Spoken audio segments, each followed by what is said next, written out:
Salut. Euh, pour la correction de cette partie, ça concerne la désintégration de polonium 210 en polonium 206. La première question, quelle est la particule émise? Donc, ce qu'on écrit, d'après la même façon, d'après la loi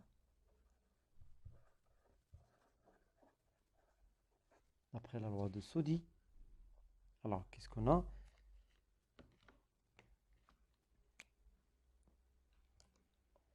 P, ça va donner polonium, PO, ça donne PO plus une particule X.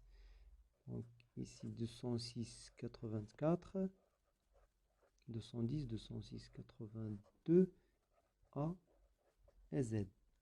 On a 200 plus A, 210. Et 84, c'est 82 plus Z. Donc A égale 4 et Z égale 2. Cette particule, donc X, A, Z, c'est l'hélium. He 4, 2. Type de désintégration, type c'est alpha.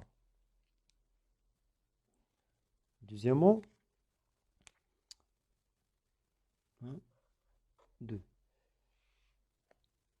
On sait que l'activité d'un échantillon à T1 égale à 3T1 demi. C'est une notation. On veut montrer que A1 sur A0 égale à quoi? A1 sur A0. Alors, on a A, c'est A0 exponentielle moins lambda T. De façon générale, donc A1, T1. C'est les deux variables que j'ai ici.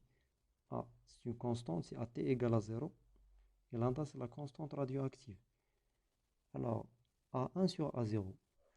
A1 sur A0, c'est exponentielle moins lambda T1. Pour lambda, l'information qu'on a,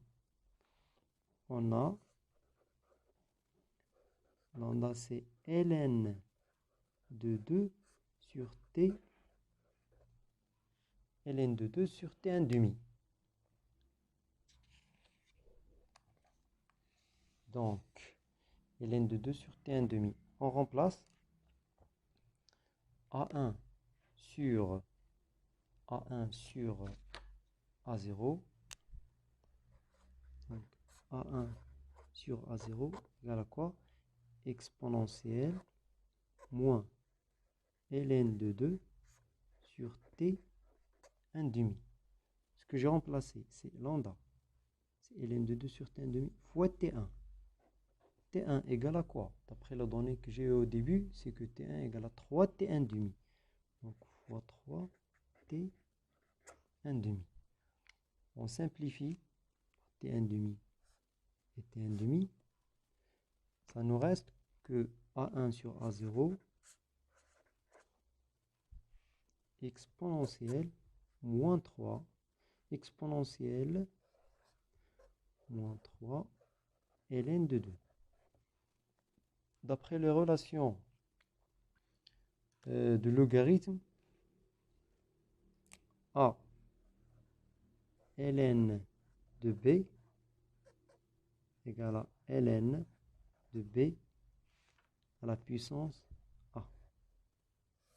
Donc c'est ce qu'on va utiliser ici, 3 ln de 2. Donc ça va donner A1 sur A2, A1 sur A0, donc A1 sur A0, exponentielle ln 2 à la puissance moins 3. Les deux fonctions réciproques, ça nous donne 2 à la puissance moins 3. Donc, A1 sur A0. C'est quoi 2 à la puissance moins 3? C'est 1 sur 2, le tout à la puissance 3. Ce qui donne 1 sur 8. 2 fois 2 fois 2. C'est 1 sur 8.